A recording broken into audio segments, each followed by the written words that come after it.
Halo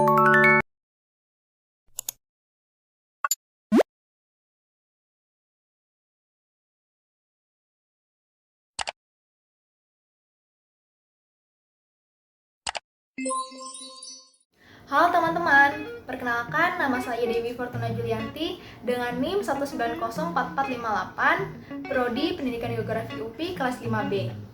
Pada video kali ini, kita akan membahas topik mengenai bencana sosial. Dalam kehidupan, terkadang kita tidak dapat terhindar dari namanya bencana. Bencana sering datang dari mana saja, dan sering kita dengar pula berita-berita bencana alam di televisi. Namun bagaimana dengan bencana sosial? Apakah sama antara bencana sosial dengan bencana alam? Nah, untuk tahu lebih lanjut, simak video ini hingga akhir ya. Sebelumnya, kita perlu tahu dulu nih, bencana itu apa sih? Menurut Undang-Undang Nomor 24 Tahun 2007, bencana adalah peristiwa atau rangkaian peristiwa yang mengancam dan mengganggu kehidupan dan penghidupan masyarakat yang disebabkan baik oleh faktor alam dan atau faktor non-alam maupun faktor manusia, sehingga mengakibatkan timbulnya korban jiwa manusia, kerusakan lingkungan, kerugian harta benda, dan dampak psikologis. Bencana merupakan pertemuan dari 3 unsur, yaitu ancaman bencana, kerentanan, dan kemampuan yang dipicu oleh suatu kejadian. Potensi penyebab bencana di wilayah negara kesatuan Indonesia dapat dikelompokkan dalam 3 jenis bencana, yaitu bencana alam, bencana non-alam, dan bencana sosial. Lalu, apakah itu bencana sosial? Bencana sosial adalah bencana yang diakibatkan oleh peristiwa atau serangkaian peristiwa yang diakibatkan oleh manusia yang meliputi konflik sosial antar kelompok atau antar komunitas masyarakat dan teror. Bencana sosial sendiri dapat berupa kerusuhan sosial dan konflik sosial dalam masyarakat yang sering terjadi. Tak dapat dipungkiri, kemajemukan bangsa yang memiliki ragam etnis, bahasa, budaya, dan agama menjadi kerawanan apabila perbedaan sudut pandang dan perbedaan pendapat tidak ditemukan jalan tengah. Bila tak dapat diredam dan dikelola dengan semangat kebinekaan, maka bencana sosial berwujud konflik pun tak dapat dielak. Perbedaan kepercayaan, perbedaan tingkat kesejahteraan, bahkan hingga perbedaan warna kulit dan ras yang mencolok pun akan dimanfaatkan oleh pihak-pihak provokator sebagai api konflik dan kerusuhan. Beberapa contoh bencana sosial yang pernah terjadi di Indonesia yaitu konflik sosial atau kerusuhan sosial adalah suatu gerakan massal yang bersifat merusak tatanan dan tata tertib sosial yang ada, yang dipicu oleh kecemburuan sosial, budaya, dan ekonomi yang biasanya dikemas sebagai pertentangan antar suku, agama, atau ras atau sara. Salah satu contoh konflik sosial yang terjadi di Indonesia yaitu konflik pemberontakan di Aceh yang dipimpin oleh organisasi Gerakan Aceh Merdeka. Gerakan Aceh Merdeka atau GAM adalah sebuah organisasi separatis yang memiliki tujuan supaya Aceh lepas dari NKRI. Konflik yang terjadi di Aceh disebabkan oleh beberapa hal, yaitu perbedaan pendapat tentang hukum Islam, ketidakpuasan atas distribusi sumber daya alam Aceh, dan peningkatan jumlah orang Jawa di Aceh. Konflik antara pemerintah Republik Indonesia dan GAM ini telah berlangsung sejak tahun 1976 dan menyebabkan jatuhnya 15.000 korban jiwa. Indonesia dan GAM mencapai kesepakatan damai dan ditandatangani pada 15 Agustus 2005.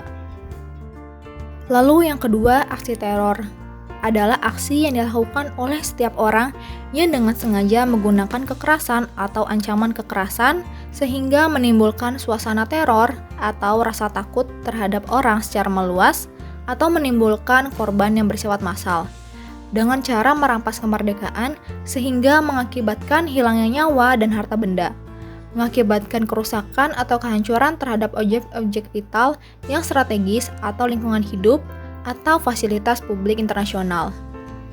Peristiwa teror yang terjadi di tahun 2021 ada bom bunuh diri di Makassar pada tanggal 28 Maret 2021. Pengeboman Makassar 2021 adalah sebuah peristiwa ledakan bom yang terjadi di depan Gereja Katedral Makassar, Kota Makassar, Sulawesi Selatan. Peristiwa ini menyebabkan 20 orang luka-luka dan 2 korban jiwa yang diketahui sebagai pelaku pengeboman. Atas kejadian ini, Presiden Indonesia Bapak Joko Widodo mengutuk tindakan bom bunuh diri yang terjadi di depan Gereja Katedral Makassar. Beliau juga meminta agar kejadian ini diusut tuntas jaringan pelaku bom bunuh diri hingga ke akarnya, serta berharap dan menjamin umat beragama di Indonesia dapat beribadah tanpa rasa takut.